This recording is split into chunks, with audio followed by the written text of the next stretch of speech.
میں نے اپنی اولاد پر ان کی پیدائش سے بھی پہلے احسان کیا تھا کہ ان کے لیے ایسی پاک دامن مائیں چنی ہیں جن کی وجہ سے انہیں کوئی گالی نہیں دے سکتا۔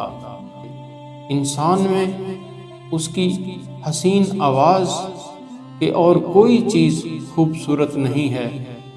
بے موقع احسان کرنا ظلم ہے۔ تمام احسانوں سے افضل وہ ہے جس کے پیچھے احسان کا اظہار نہ ہو۔ اگر آپس میں موافقت نہ ہو تو پھر فراق بہتر ہے۔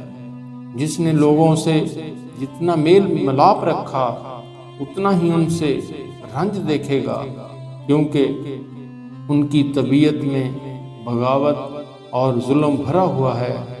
جو شخص نہایت کوشش سے بھائیوں کی تفتیش کرے گا وہ جان لے گا کہ اس زمانے کے سب بھائی خائن ہیں۔